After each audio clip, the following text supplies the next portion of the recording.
నమస్కారం, నేను డాక్టర్ శిల్పి రెడ్డి. ఈరోజు మనము అండోత్పత్తి సమయము, అండం విడుదలయ్యే సమయము, అండం విడుదలైనప్పుడు వాటికి ఉండే లక్షణాల గురించి తెలుసుకుందాం.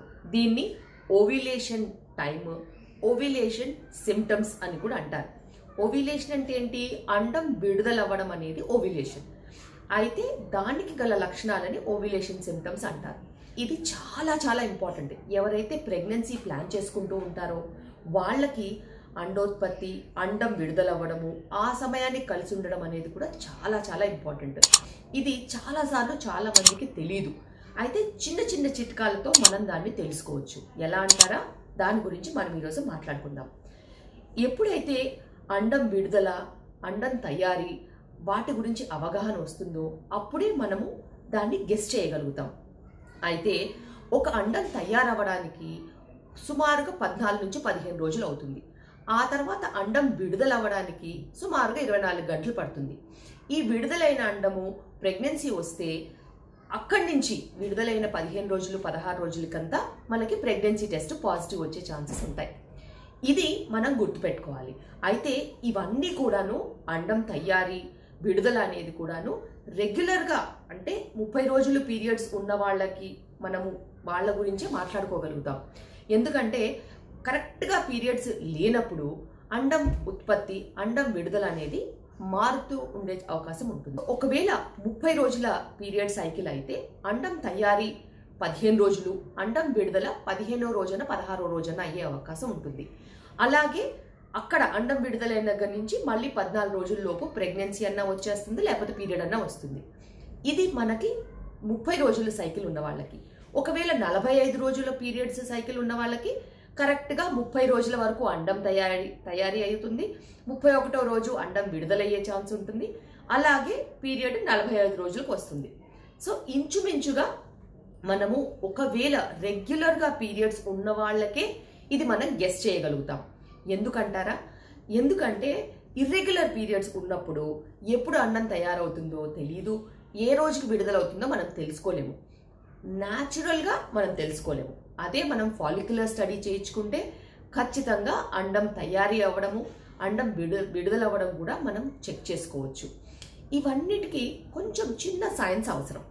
అయితే అండం తయారయిన తర్వాత కొంచెము అది స్ట్రెచ్ అయ్యి విడుదలయ్యే టైంకి కొంచెం కొంచెంగా లిక్విడ్స్ అనేవి మన పొట్టలో, పెల్విస్లో రిలీజ్ అవుతాయి. దాని మూలాన కొంచెం చుక్కని నొప్పి ఉండడము, కొంచెం సెన్సిటివ్గా ఉండడము, పొట్టలో కొంచెం భారీగా అనిపించడము, నడుస్తున్నప్పుడు కొంచెం ఇబ్బందిగా ఉండడము, యూరిన్ పాస్ చేసినప్పుడు కొంతమందిలో కొంచెం చురుగ్గా అనిపించడము, ఇలా కొన్ని చిన్న చిన్న లక్షణాలు ఓవ్యులేషన్ టైం అంటే అండం విడుదల సమయంలో ఉండే అవకాశం ఉంటుంది. దీన్ని మనం గమనించుకోవాలి. దీన్ని మిడిల్ స్మర్జ్ అని కూడా అంటారు. అయితే అందరికీ ఇది తెలిసే అవకాశం ఉండదు, కొంతమందిలో తెలిసే అవకాశం ఉంటుంది.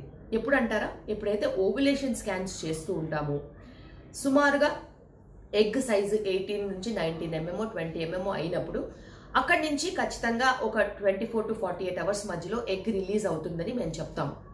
ఒకవేళ వాళ్ళకి దాన్ని టైం చేయాల్సి వచ్చి ఎగ్ రిలీజ్కి హస్బెండ్ వైఫ్ కలిసి ఉండేలాగా చెప్పాలి అని అనుకున్నప్పుడు మేము ఒక ఇంజెక్షన్ ఇచ్చిన 34 గంటల నుంచి 36 గంటల లోపు ఎగ్ రిలీజ్ అవుతుందని చెప్తాం. ఆ సమయంలో కలిసి ఉంటే మంచిదని చెప్తూ ఉంటాము ప్రెగ్నెన్సీ రావడానికి. అలాంటప్పుడు ఆ సమయంలో వాళ్ళకి ఎగ్ రిలీజ్ సెన్సేషన్, పెయిన్ తెలిసే అవకాశం ఉంటుంది. వీటన్నిటితో పాటు కొంచెంగా బాడీలో టెంపరేచర్ పెరిగే అవకాశం కూడా ఉంటుంది. ఎగ్ రిలీజ్ అయిన రోజు ఒక 1 degree టెంపరేచర్ ఎక్కువ ఉండే ఛాన్సెస్ ఉంటాయి. దాన్ని బేసల్ బాడీ టెంపరేచర్ కూడా కొంచెం ఎక్కువ అయ్యే ఛాన్సెస్ ఉంటాయి. సో వీటన్నిటిని చిన్న చిన్నగా మనం గమనించుకోవచ్చు. అదేవిధంగా కలిసి ఉండాలనే కోరికలు కూడా కొంచెం ఎక్కువగా ఉండే ఛాన్సెస్ ఉంటాయి ఎగ్ రిలీజ్ అయినప్పుడు. దీన్ని కూడా మనము చిన్నగా గమనించుకోవచ్చు. అయితే ఫాలిక్యులర్ స్టడీ హెల్ప్తో మనము ఇది ట్రాక్ చేసుకోవచ్చు. సమయానికి ఎగ్ రిలీజ్ సమయానికి మనం కలిసి ఉంటే ప్రెగ్నెన్సీ ఛాన్సెస్ కూడా ఎక్కువగా ఉండే ఛాన్సెస్ ఉంటాయి. ఫర్టిలిటీ ట్రీట్మెంట్లో ఇది అన్నిటికంటే ఇంపార్టెంట్ విషయం. ఎందుకంటే ఇది తెలిసిన వాళ్ళకి ఖచ్చితంగా ప్రెగ్నెన్సీ మీద అవగాహన, ఎప్పుడు కలిసి ఉండాలి, ఎప్పుడు ప్రెగ్నెన్సీ మ్యాక్సిమం ఛాన్సెస్ ఉంటాయో తెలిసే అవకాశం ఉంటుంది. అయితే ఎంత ఏది చెప్పినప్పటికీ న్యాచురల్గా ఆల్టర్నేట్ డే గనక ఎవరైనా కలిసి ఉంటారో హస్బెండ్ వైఫ్ వాళ్ళల్లో ప్రెగ్నెన్సీ రేట్స్ కూడా స్వతహాగా ఎక్కువగానే ఉంటాయి. కొంతమందిలో పక్క ఊర్లో ఉండడమో లేకపోతే వేరే వేరే చోట వర్క్ చేయడమో, వాళ్ళు టైమింగ్ సెట్ చేసుకోవాలనుకోవడమో, లేకపోతే కొంతమందికి మార్నింగ్ డ్యూటీస్, కొంతమంది ఈవినింగ్ డ్యూటీస్ ఉంటాయి. వాటిని వాళ్ళు చిన్న చిన్నగా మార్పులు చేర్పులు చేసుకోవాలనుకున్నప్పుడు ఇలా ఫాలిక్యులర్ స్టడీ చేసుకుని చిన్న చిన్న లక్షణాలు గమనించుకుని చిన్న చిన్న చిట్కాలతో వాళ్ళు ఈ ఓవ్యులేషన్ గురించి తెలుసుకోవచ్చు. తెలుసుకోవడమే కాకుండా ఈజీగా ప్రెగ్నెన్సీ వచ్చే అవకాశం ఉంటుంది. దాన్ని మనం తొందరగా కనుక్కునే అవకాశం కూడా ఉంటుంది. ఇది ఎంతగానో ఉపయోగపడేది పాలిసిస్టిక్ ఓవరీస్ వాళ్ళల్లో, లేకపోతే ఓవ్యులేషన్ మనము అవ్వని వాళ్ళకి టాబ్లెట్స్ మెడికేషన్స్ ఇచ్చి ఎగ్ ఫార్మేషన్ చెక్ చేసిన వాళ్ళకి ఖచ్చితంగా ఫాలిక్యులర్ స్టడీ చెయ్యాలి. చేస్తేనే మనకి తెలుస్తుంది. స్వతహాగా తెలిసే అవకాశం ఎలాగో ఉంటుంది. అయితే మానిటరింగ్ చేయడం మూలాన మనకి ఏది ఎక్కువ కరెక్ట్ టైం ఉంటుందో అది తెలిసే అవకాశం ఉంటుంది. ఎందుకంటే ఒక అండం విడుదలయ్యాక 24 గంటలే అది లైవ్గా ఉండే ఛాన్సెస్ ఉంటాయి. ఆ తర్వాత అది అట్రోఫీ అయిపోతుంది, అది చచ్చుబడిపోతుంది అనమాట. అదే కణాలు అనుకోండి, 2 నుంచి 3 రోజుల వరకు కూడా వాటి కదలికలు అనేవి ఉంటాయి, వాటిలో చలనం అనేది ఉంటుంది, వాటిలో లైఫ్ అనేది ఉంటుంది. అందుకే ఆల్టర్నేట్ డే కలిసినా కూడా మనకి ప్రెగ్నెన్సీ వచ్చే ఛాన్సెస్ ఉంటాయి. కానీ ఎగ్ మట్టుకు విడుదలైనప్పుడు గనక ఆ 24 అవర్స్ 48 అవర్స్ మనం మిస్ అయినట్టు అయితే ప్రెగ్నెన్సీస్ వచ్చే ఛాన్సెస్ కూడా తగ్గుతాయి. అందుకే ఈ టాపిక్ గురించి అందరికీ అవగాహన ఉండాల్సిన అవసరం అయితే ఎంతగానో ఉంది. నా డిస్కషన్స్, నా చర్చలు మీకు నచ్చినట్టయితే లైక్, షేర్ అండ్ సబ్స్క్రైబ్ చేయండి. నా ఛానల్ని ఫాలో అవ్వండి.